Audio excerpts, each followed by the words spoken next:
The woman's hand was ice cold when it gripped Flora's wrist at the gala after-party, and her whispered words made Flora's blood freeze in her veins.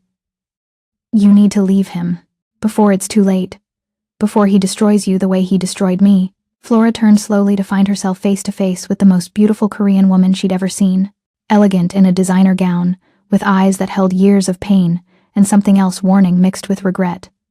I'm sorry. Who are you? Flora tried to pull her wrist free, but the woman's grip tightened.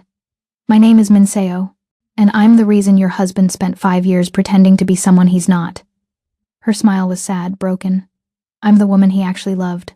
Before you. Before the arrangement. Before he built all those walls to keep from ever feeling that kind of pain again. Flora's heart stuttered. This was her. The ghost Cheng Mao had mentioned once, briefly, when explaining why he'd let the rumors flourish. The woman who'd left him. The woman who'd broken him so thoroughly he'd sworn off love entirely. That was a long time ago, Flora said, finding her voice. He's moved on. We're happy now. Are you? Minseo's eyes were knowing, pitying. Or are you just comfortable? Because happiness and comfort aren't the same thing, Flora. And I came back to Seoul to tell him something important. Something that changes everything. But I see now. She looked past Flora to where Cheng Mao was across the room, laughing with business associates. I see now that I'm too late. He's already fallen for you. What do you want? Flora demanded, finally wrenching her wrist free. To warn you, because loving Cheng Mao, really loving him, it costs everything. And the people who want to hurt him will use that love as a weapon. They already are. Minseo pressed a business card into Flora's hand. When you're ready to know the truth about why he really married you, call me. But Flora, don't wait too long, because what's coming will destroy you both if you're not prepared. She disappeared into the crowd before Flora could respond, leaving behind only the card and a sick feeling in Flora's stomach. Flora should have told Cheng Mao immediately. Should have shown him the card, repeated the warning, asked about Minseo's cryptic words. But when he found her moments later, his eyes bright with joy, pulling her onto the dance floor for one more song, the words stuck in her throat. Best night of my life, he murmured against her hair as they swayed to the music. Standing up there, telling the world I love you. Seeing your face. Never thought I deserved this. You deserve everything, Flora whispered back, shoving Minseo's warning to the back of her mind. We both do. But later that night, alone in their bathroom while Cheng Mao slept, Flora stared at Minseo's business card and felt the first crack forming in their perfect happiness. The next morning started normally, breakfast together. Cheng Mao reviewing contracts while Flora worked on her online MBA coursework. Easy, comfortable, the kind of domestic peace they'd fought so hard to build. Then Flora's phone rang. Her father. She almost didn't answer. Their relationship was still fractured, still healing. But something made her pick up. Ada. Her father's voice was shaking. I need to talk to you. It's urgent. Papa, if this is about money again, it's about your safety. Yours and Cheng Mao's. Ada, please. Can I video call? I need you to see something. Against her better judgment, Flora switched to video. Her father appeared on screen, looking 10 years older than when she'd seen him 3 months ago at her mother's recovery. Behind him was a man she didn't recognize. Western, middle-aged, wearing an expensive suit. Ada, this is Detective Morrison. He's with Interpol. He's been investigating something that involves you and your husband. Something dangerous. The detective leaned into frame. Mrs. Cheng, I'm going to be direct. Your marriage wasn't just an arrangement to help your father's debts. It was part of a larger operation. Your husband's uncle, the one who was arrested, he didn't act alone. He had international partners. And those partners are still active. Still dangerous. And they view you and your husband as loose ends that need to be tied up. Flora's mouth went dry. What are you saying? I'm saying the conspiracy went deeper than anyone realized. And we have evidence that there's another attack being planned. Against you specifically. We don't know when. We don't know how. But Mrs. Cheng, you're in danger. Real, immediate danger. Why are you telling me this? Why not go to the Korean authorities? Why? Because we can't trust the Korean authorities. We believe there's someone inside, someone close to you who's working with the people planning the attack. Someone in your security team. Your staff. Maybe even your social circle. Detective. Morrison's expression was grave. Your father insisted we contact you directly. He's been cooperating with our investigation for months, feeding us information about the people who coerced him into the original arrangement. Flora looked at her father, and he couldn't meet her eyes. Papa, what did you do? I told them everything, Ada. About how your uncle's people approached me 2 years before the marriage. How they created the debt crisis deliberately. How they gave me Cheng Mao's information and made it seem like a solution when really it was. His voice broke. It was all a setup. To get you close to him. To use you as a weapon against him when the time was right. The room tilted. Flora grabbed the counter to steady herself. You're saying I was never supposed to be a wife? I was supposed to be a Trojan horse? They were betting Cheng Mao wouldn't fall in love with you, her father said miserably. They were counting on the marriage staying cold, transactional. Then they could use your position, your access to his life, to destroy him from the inside. But you fell in love, both of you, and that changed everything. Made you both targets instead of tools. I need to tell Cheng Mao, Flora said, her mind racing. I need to. Not yet, Detective Morrison interrupted. Mrs. Cheng, we need you to act normally. If whoever's working with them realizes we've contacted you, they'll move up their timeline. We're close to identifying everyone involved. We just need a little more time. How much time? 2 weeks. Maybe 3. Can you pretend everything's normal for 3 weeks? Flora thought about Minsio's warning. About the way she'd said, what's coming will destroy you both. About keeping this massive secret from the man she loved while pretending everything was fine. I don't know, she admitted. Cheng Mao and I, we promised no more secrets. After everything we went through. I understand. But Mrs. Cheng, if you tell him and he reacts, if his behavior changes at all, these people will know, and they'll strike before we can stop them. Your husband's life depends on you keeping this quiet. Can you do that? Flora closed her eyes, thought about Cheng Mao sleeping peacefully in their bed, finally at peace after a year of chaos. Thought about the life they'd built, the happiness they'd fought for. Yes, she whispered. I can do that. After the call ended, Flora sat on the bathroom floor and tried to breathe through the panic. Her entire marriage was built on a conspiracy she hadn't known about. Her father had been manipulated into selling her as part of an international criminal operation. Someone close to them was a traitor, and she had to pretend everything was fine while carrying this knowledge alone. She heard movement in the bedroom. Cheng Mao was awake. Flora stood, splashed water on her face, and put on a smile that felt like it might crack her face in half. Then she walked out to face her husband, carrying secrets that could destroy them both. Morning, Cheng Mao said, pulling her in for a kiss. You okay? You look pale. Just tired. Didn't sleep well. The lie came easier than it should have. Too much excitement from the gala. We should take a vacation, get away from Seoul for a while. Just us. What do you think? I think that sounds perfect. Another lie. Because how could they vacation when someone was planning to kill them? The days that followed were torture. Flora went through the motions working on her MBA, attending events with Cheng Mao, smiling for cameras. But every moment she was watching, analyzing, trying to figure out who the traitor could be. Their head of security, Secretary Kim's replacement, one of the household staff. And through it all, she felt sick. Not just emotionally but physically. Nauseous, exhausted, dizzy. She assumed it was stress. The weight of her secrets. The fear eating at her constantly. Until she missed her period. Flora stared at the pregnancy test. In her hand, the 2 pink lines clear as day, and felt her world tilt completely sideways. Pregnant. She was pregnant. With Cheng Mao's baby, in the middle of a conspiracy that could get them both killed, while keeping massive secrets from her husband, while someone close to them plotted their destruction. The timing couldn't be worse.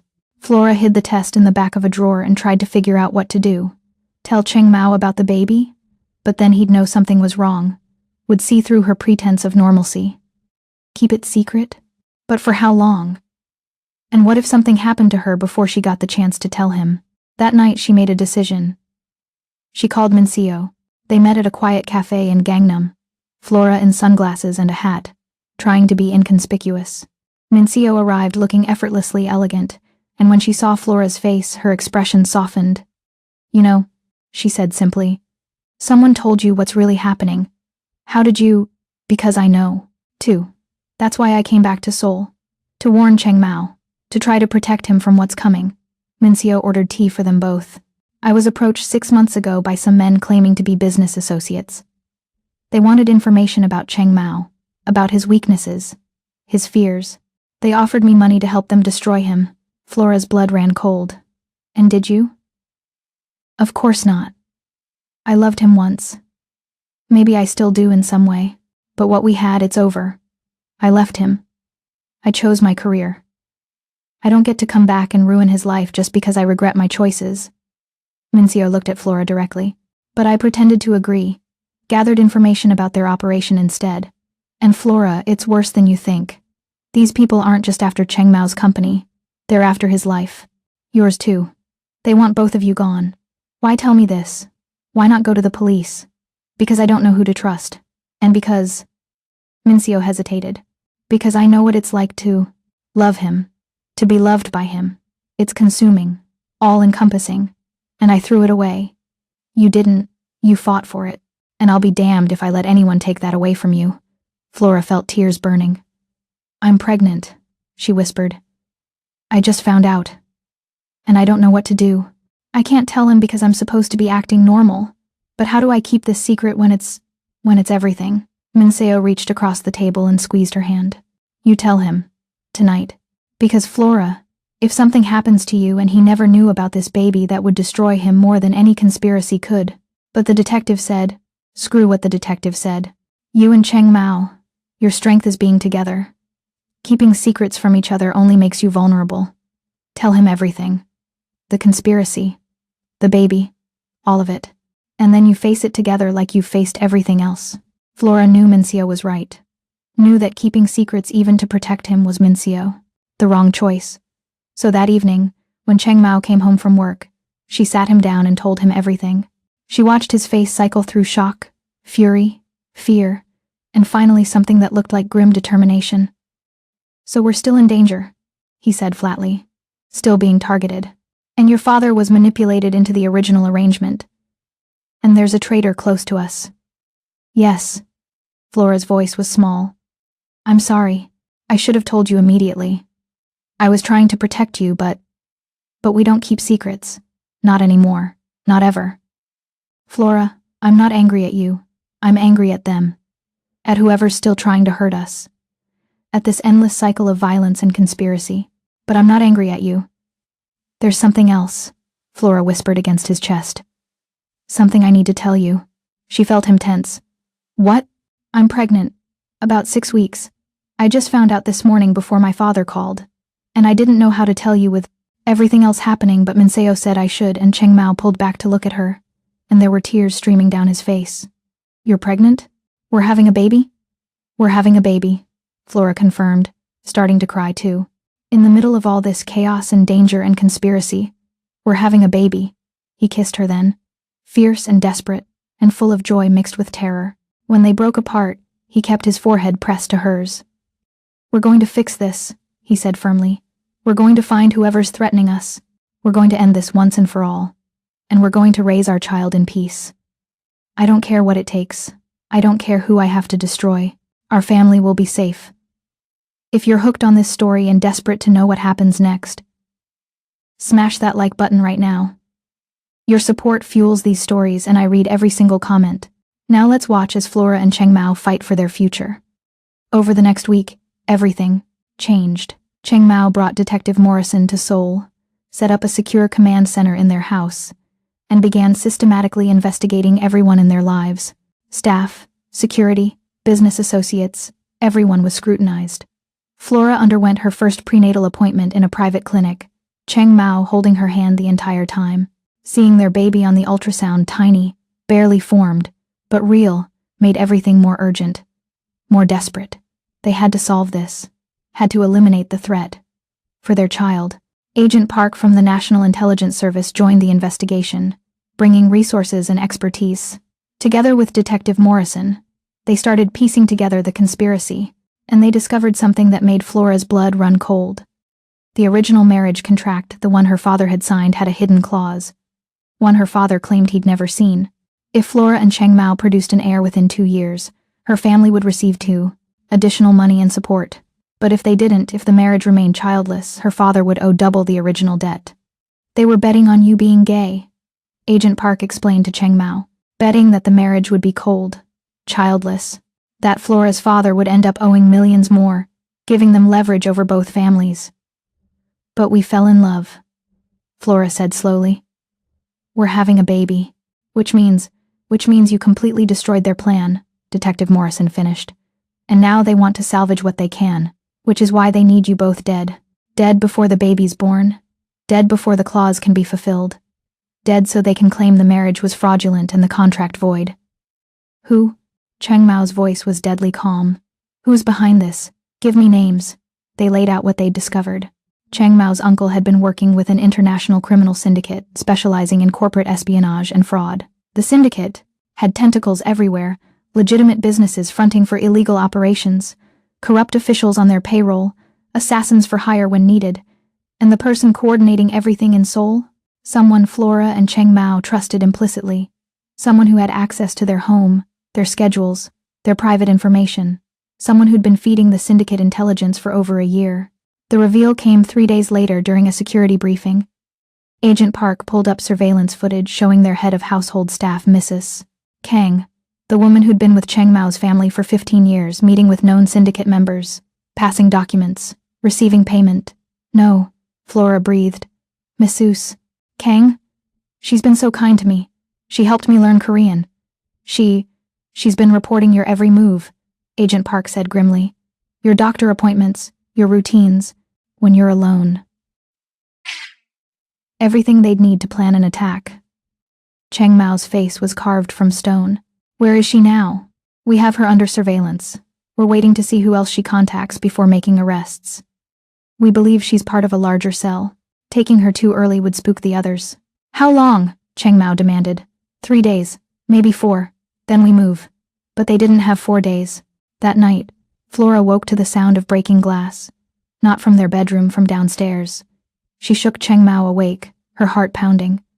Someone's in the house, she whispered. Cheng Mao was up instantly, phone in hand, calling security. But there was no answer. No response from the guards who were supposed to be monitoring the house 24/7. Cheng Mao ordered, moving toward the bedroom door. No. Flora grabbed his arm. We stay together. Remember? Always together. They moved through the house like ghosts, Cheng Mao in front, Flora close behind, down the hallway, toward the stairs. And then they heard voices. Multiple people, speaking in Korean too fast for Flora to fully understand. Cheng Mao pulled her into a spare bedroom, locked the door, and called Agent Park with shaking hands. We have intruders. Multiple. Security isn't responding. We need backup. Now. On our way. Don't engage. Find somewhere to hide. But hiding was pointless because moments later the bedroom door exploded inward. Not picked exploded, like they'd used a small charge to blow the lock. 4 men entered, armed, professional, and looking at Flora and Cheng Mao like they were prey. Mr. and Mrs. Cheng, the leader said in accented English, you've caused us considerable trouble. Time to collect what we're owed. You're owed nothing, Cheng Mao said, putting himself between the men and Flora. You manipulated my wife's family, infiltrated my home, tried to destroy my company. You're criminals, and when the authorities arrive, which will be any moment, you're all going to prison. The leader smiled. The authorities are busy with a suspicious package at the Righted police station. A bomb threat that will keep them occupied for at least 30 minutes. More than enough time to finish this. He raised his weapon, aimed at Cheng Mao, and Flora acted without thinking. She threw herself in front of her husband, her hands instinctively on her stomach, protecting their unborn child. Wait! The shout came from the doorway.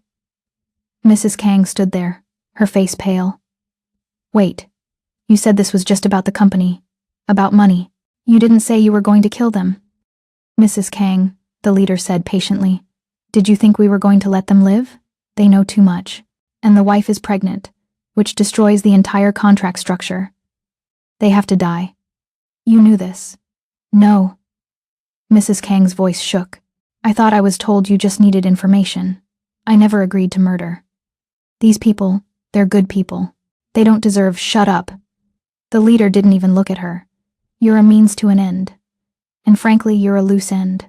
He shot Mrs. Kang without hesitation. She crumpled to the floor, blood blooming across her chest, and Flora screamed. Chaos erupted then. Cheng Mao tackled the leader, fighting for the gun. The other 3 men moved forward. Flora grabbed a lamp, swung it at the nearest one, connected with his head. He went down and she grabbed his weapon, having no idea how to use it but pointing it anyway. "Stop!" she screamed. "Everyone stop or I swear to God I'll shoot." To her shock, they stopped. "You're pregnant. You're scared." Flora pulled the trigger. The recoil nearly knocked her over. The bullet went wide, embedding in the wall, but it proved her point. She would shoot. She would kill to protect her family. And that's when the windows exploded inward. Not from an attack from entry. Agent Park and her team, rappelling down from the roof, taking the intruders down with brutal efficiency. In 60 seconds it was over. The intruders were restrained. Mrs. Kang was being treated by paramedics, and Flora and Cheng Mao stood in their destroyed bedroom, covered in plaster dust, holding each other so tightly neither could breathe. "The baby," Flora gasped. I need to make sure." The paramedics checked her over right there, monitored the baby's heartbeat, pronounced both mother and child shaken but unharmed. Flora collapsed in relief so profound she couldn't speak. The arrests happened fast after that. Mrs. Kang survived her gunshot wound and, facing life in prison, turned witness. She gave them everything: names, locations, financial records. The syndicate's sole operation was dismantled in 48 hours. 14 arrests, millions in assets seized. But the leader of the organization, the person pulling all the strings, remained at large. "We'll find them," Agent Park promised. "But in the meantime, you're both safe. The immediate threat is neutralized." Except Flora didn't feel safe. Couldn't shake the feeling that this wasn't over. That somewhere out there, someone was still planning, still watching, still waiting. Her fears were confirmed 2 weeks later when she went for a routine prenatal checkup. The doctor's expression shifted from routine to concern during the ultrasound. "Mrs. Cheng, I'm seeing something here. A mass near your liver. It's probably nothing, but I'd like to run additional tests." Terror flooded Flora's veins. "Is the baby? The baby's fine. Perfect, actually. Strong heartbeat, good development. But this mass, we need to check it out. Just to be safe." The additional tests revealed what Flora had feared since hearing the words. A tumor. And if it wasn't benign, if it was cancer, Flora would need treatment that could risk the pregnancy. "We're at 12 weeks, the doctor explained gently. "If it is cancer and we need to start treatment, we'd need to make some difficult decisions about timing. But let's not get ahead of ourselves. Let's do the biopsy and see what we're dealing with." Flora went home in a daze, told Cheng Mao, who immediately went into problem-solving mode, researching specialists, calling for second opinions, making appointments with the best oncologists in Asia. "We're going to fix this," he said firmly. "You and the baby, you're both going to be fine. I'll make sure of it." But that night, lying in bed, Flora finally broke down. What if it is cancer? What if I have to choose between my life and our baby's life? What do I do? "You choose you." Cheng Mao's voice was rough. "Always you, Flora. We can have other babies. We can adopt. But I can't lose you. I won't. But this baby, we've already fought so hard for this baby. Through everything, this baby is the one good thing that came from all the pain. I can't just—" "You're the one good thing that came from all the pain," Cheng Mao interrupted. "The baby is wonderful, wanted, loved, but you're my entire world. And if it comes to a choice," his voice broke, "please choose yourself. For me, for us. Please." The biopsy was scheduled. While they waited for results, Flora tried to stay calm, tried to focus on the positive. The syndicate was dismantled. They were safe. The baby was healthy. But then her father called with news that shattered what little peace she'd found. "Ada, I need to tell you something. About the contract. About how this all started." His voice was heavy with guilt. "I lied to you. I lied to everyone. The debt crisis wasn't entirely manufactured by the syndicate. Part of it was real. I really did gamble. Really did make terrible business decisions. And when the syndicate approached me, offered me a way out, I knew what I was doing. I knew I was selling you. I chose to do it anyway." Flora felt her world tilt. "What are you saying, Papa?" "I'm saying I'm not a victim. I'm complicit. And Ada, there's more. The syndicate approached me because of you.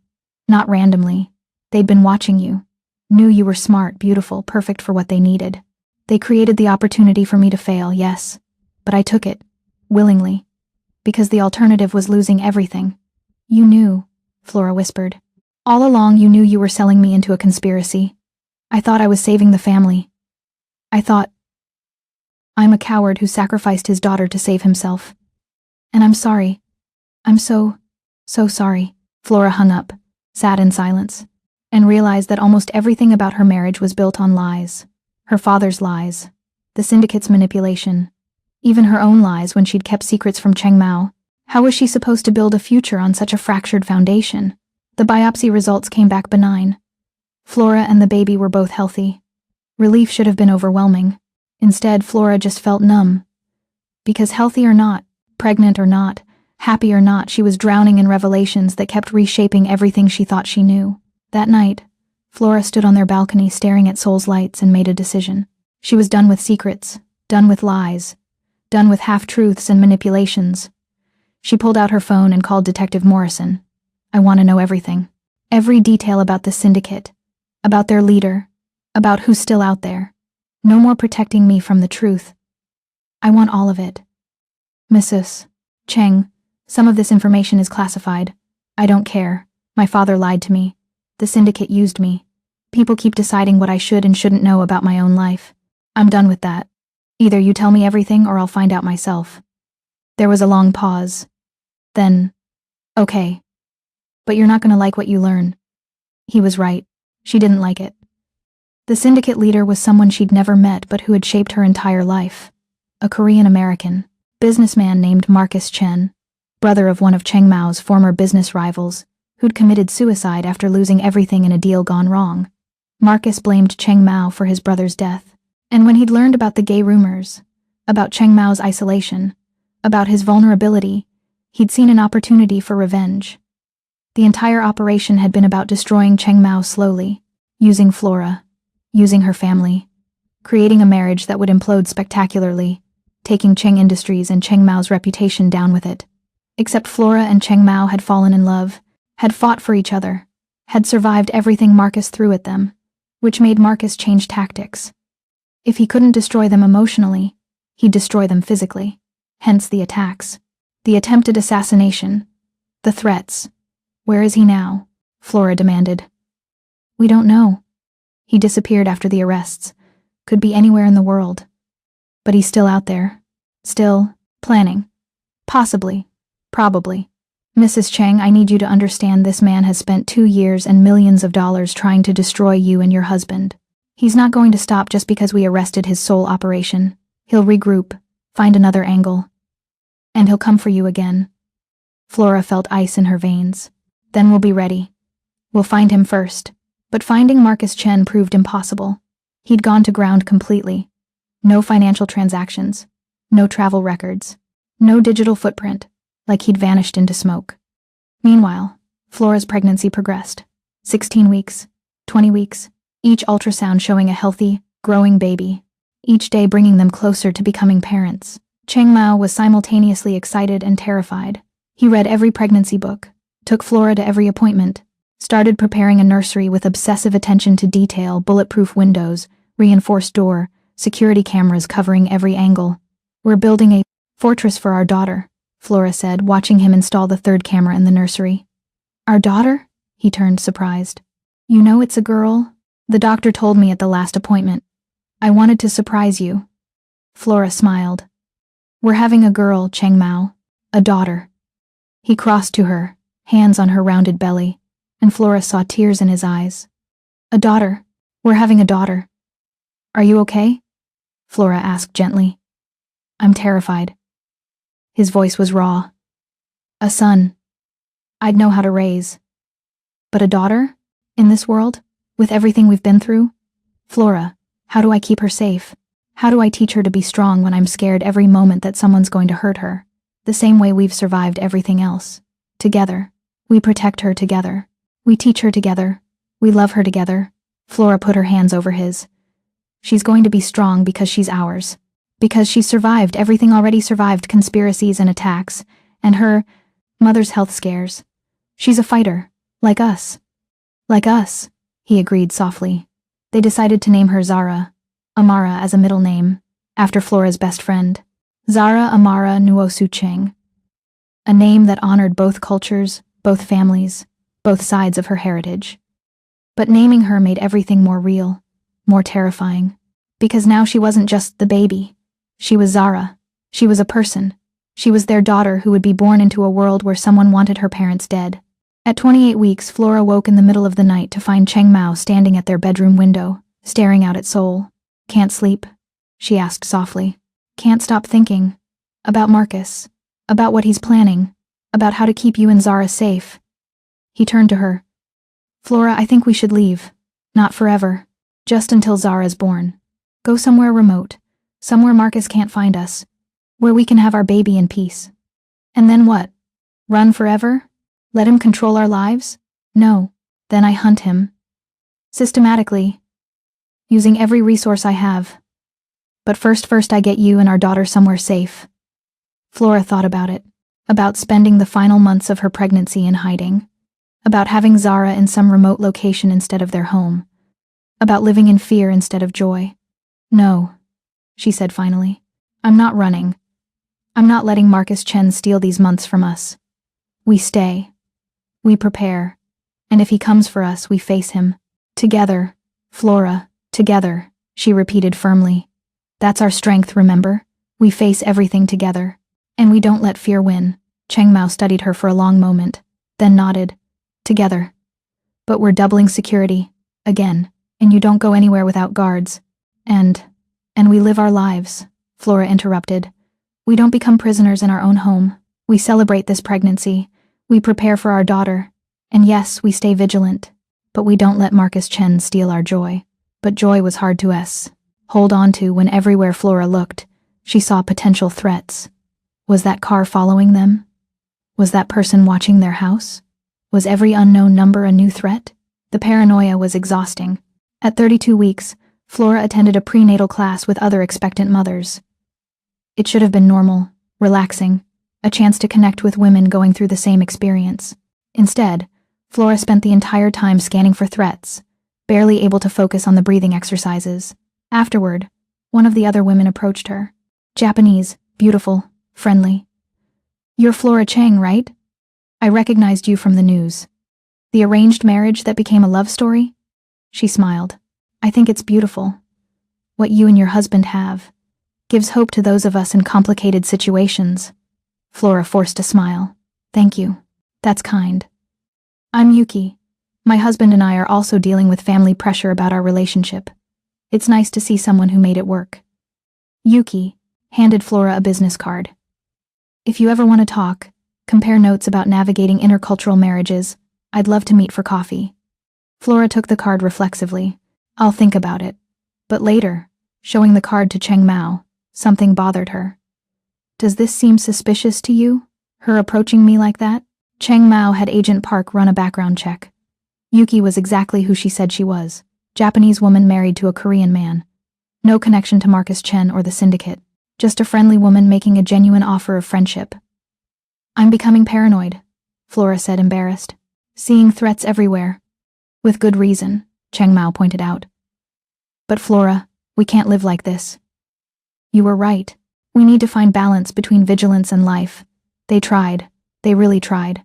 They went to baby stores, picked out furniture, attended friends' dinners.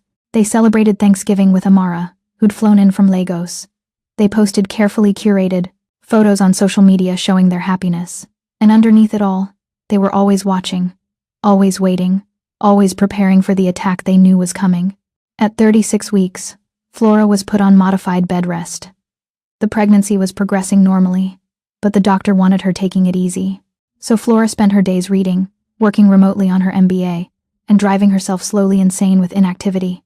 Cheng Mao worked from home most days, setting up his office in the room adjacent to their bedroom so he could be close. They'd fallen into a comfortable routine breakfast together, work during the day, dinner while watching terrible reality shows Flora had gotten addicted to. It felt almost normal, almost peaceful, which is exactly when everything fell apart.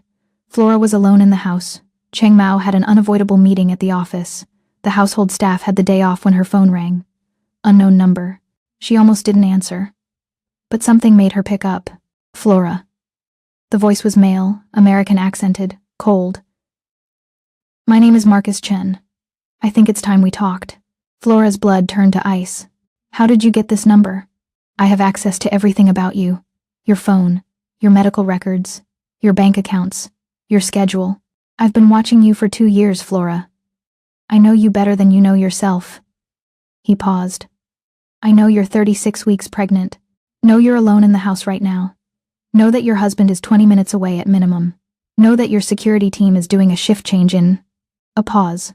3 minutes. Plenty of time for someone to walk right in. What do you want? Flora demanded, moving toward the panic button Cheng Mao had installed in every room. Don't touch the alarm, Marcus said calmly. I'm watching you right now. Touch that button and things will get very unpleasant very quickly. Flora froze. You're bluffing. Am I? Look at the stuffed elephant in your nursery. The one with the blue bow tie. Wave hello to the camera. Flora's legs nearly gave out. He'd been watching them. In their home, in their nursery. For how long? What do you want? She asked again. I want Cheng Mao to know what it feels like to lose everything. My brother lost his company, his reputation, his will to live because of a deal Cheng Mao negotiated. And I'm going to make sure Cheng Mao experiences that same loss. Starting with you. Marcus's voice was utterly calm. Here's what's going to happen. You're going to leave the house. Walk 3 blocks north to the park. Come alone. Don't call anyone. Don't alert anyone. If you do, I have people positioned who will hurt your husband. Not kill him, I want him alive to suffer. But hurt him badly. I'm 36 weeks pregnant. I can barely walk to the bathroom without getting winded. You expect me to walk 3 blocks? I expect you to do it if you love your husband. You have 15 minutes. Don't be late. The line went dead. Flora stood, in her living room, her heart pounding, her mind racing. This was it. The moment she'd been dreading. And she had a choice, call for help and risk Cheng Mao getting hurt, or face Marcus alone. Her hand went to her belly. To Zara, who kicked vigorously like she sensed her mother's fear. Flora made her decision. She grabbed her phone, typed out a single text to Cheng Mao with her location, then put the phone on silent and left it on the counter where he'd see it when he got home. If things went wrong, at least he'd know where to find her. Then she walked out of their house, down the street, toward whatever Marcus Chen had planned. Each step was agony. Her back ached. Her feet were swollen. Braxton Hicks' contractions had been coming and going for days, but Flora kept walking, one hand on her belly, the other clenched in determination. The park was quiet. Too quiet. Flora made it to the center where a fountain bubbled peacefully and stopped, looking around. Flora. Marcus Chen stepped out from behind a tree, and Flora finally saw the man who'd been puppeting her life for 2 years. Tall. American. Handsome, in a cold way. And his eyes, they were completely empty. No warmth. No humanity. Just calculation. Here I am, Flora said, fighting to keep her voice steady. Now what? Now we wait for your husband. I sent him a photo of you here. He's on his way. And when he arrives, Marcus smiled. He'll have a choice. His company or your life. Sign over Cheng Industries to me, or I kill you and his unborn daughter. Simple. You're insane. I'm justice. Marcus's expression hardened. My brother was a good man, brilliant, kind, and your husband destroyed him with a single deal. Negotiated terms that were completely one-sided, left my brother with nothing, and when the shame became too much, when he couldn't see any way out, he killed himself, jumped from his office window, and I watched your husband at the funeral, saw him, express perfunctory condolences, then go right back to building his empire on my brother's corpse. So this is revenge. For your brother. This is justice for my brother. And Flora. He stepped closer. You were supposed to be a tool. A means to an end. You weren't supposed to actually love him. Weren't supposed to get pregnant. You ruined everything by being real. Then let me go. Your fight is with Cheng Mao, not with me or my daughter. But you're how I hurt him most. Marcus pulled out a gun. So here's what's going to happen. He never finished. Because Cheng Mao arrived not from the street but from behind, moving with lethal silence, and tackled Marcus to the ground. The gun skittered away. Flora dove for it despite her pregnant belly, grabbed it, pointed it with shaking hands at Marcus, who was struggling with Cheng Mao. Stop, she screamed. Both of you stop or I swear to God I'll shoot. They stopped. Cheng Mao pinned Marcus down, breathing hard, and looked at Flora with wild eyes. Are you okay? Is Zara okay? We're fine, But Cheng Mao, he has people. People who'll hurt you if I called for help. People watching us right now. There are no people. Agent Park stepped into the clearing, her team behind her. We've been monitoring Marcus's communications for weeks. He was bluffing, trying to isolate you, make you vulnerable. But Flora, you led us right to him. The text with your location, Cheng Mao called us immediately. We've been tracking your phone. Marcus laughed from where Cheng Mao had him pinned. Clever girl. You knew I was bluffing, knew your husband would come.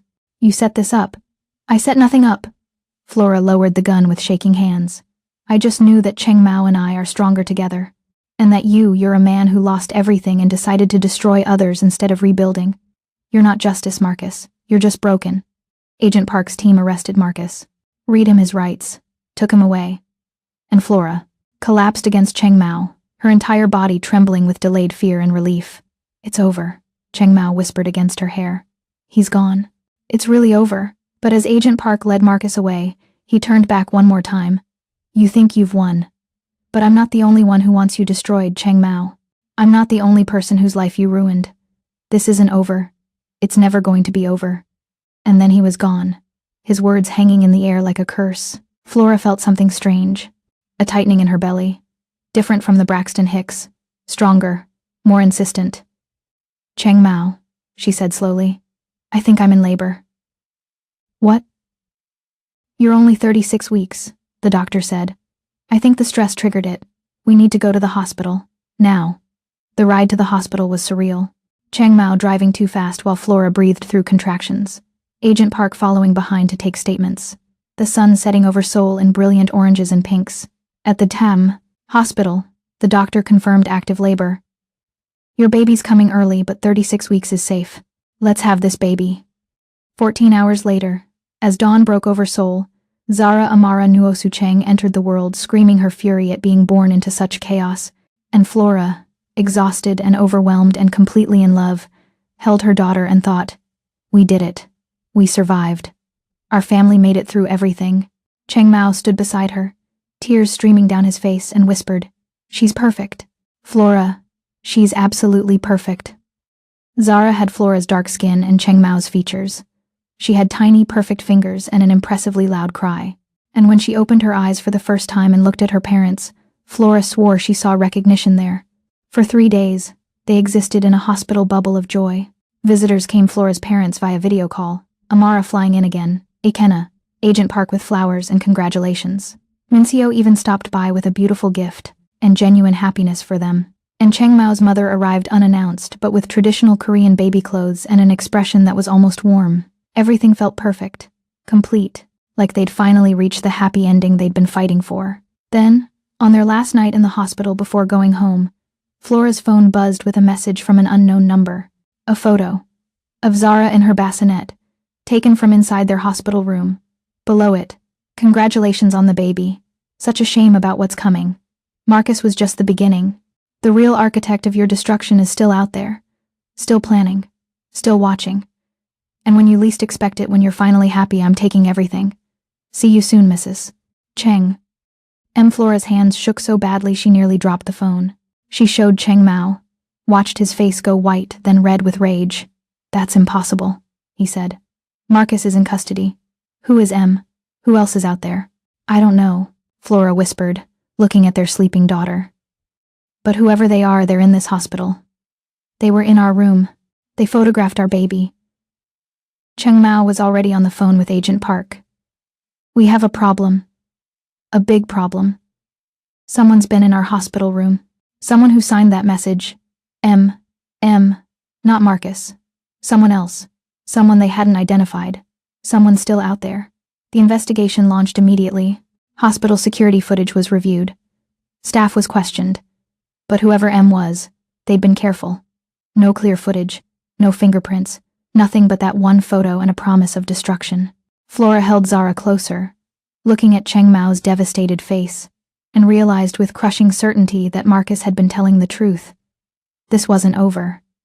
It was never going to be over, because there was always someone else. Always another enemy. Always another threat. And Flora and Cheng Mao would spend the rest of their lives fighting for their families. Type. Episode 3. If you're ready for the explosive continuation where every secret is revealed, every enemy is exposed, and Flora and Cheng Mao face their ultimate test. The identity of M will shock you, the final battles will destroy you, and what happens next will change everything. Hit that like button and subscribe because you're not ready for what's coming. This is the calm before the storm, and the storm is about to break wide open.